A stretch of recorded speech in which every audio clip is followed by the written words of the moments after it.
ॐ तव कथामृतं तप्तजीवनं कविभिरीडितं कल्मषापहं श्रवणमङ्गलं श्रीमदाततं ভুবি গৃণন্তি এ ভূরিদায়নাঃ। দ্বিতীয় পরিচ্ছেদ।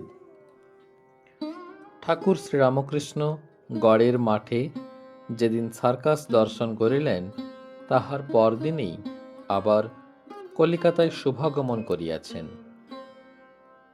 বৃহস্পতিবার 16 নভেম্বর 1882 খ্রিস্টাব্দ, কার্তিক শুক্লা ষষ্ঠী, পহেলা অগ্রহায়ণ।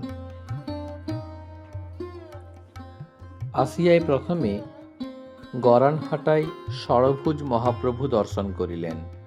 বৈষ্ণব সাধুদের আখড়া, মহন্ত শ্রী গিরিধারী দাস। ষড়ভুজ মহাপ্রভুর সেবা অনেকদিন হইতে চলিতেছে। ঠাকুর বৈকালে দর্শন করিলেন।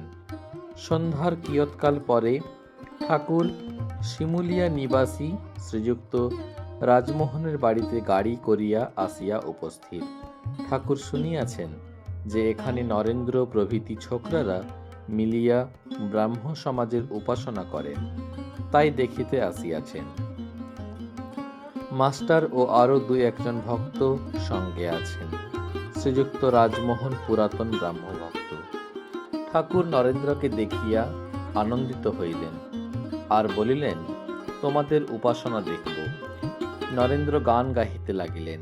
শ্রীযুক্ত প্রিয় প্রভৃতি ছোকরারা কেহ কেহ উপস্থিত ছিলেন। এইবার উপাসনা হইতেছে।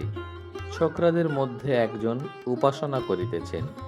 তিনি প্রার্থনা করিতেছেন, ঠাকুর যেন সব ছেড়ে তোমাতে মগ্ন হই। ঠাকুর শ্রীরামকৃষ্ণকে দেখিয়া বোধ হয় তাহার উদ্দীপন হইয়াছে, তাই সর্বত্যাগের কথা বলিতেছেন। মাস্টার ঠাকুরের খুব কাছে বসিয়াছিলেন। তিনি কেবল শুনিতে পাইলেন ঠাকুর অতি মৃদু স্বরে বলিতেছেন, তা আর হয়েছে। শ্রীযুক্ত রাজমোহন ঠাকুরকে জল খাওয়াইবার জন্য বাড়ির ভিতরে লইয়া যাইতেছেন।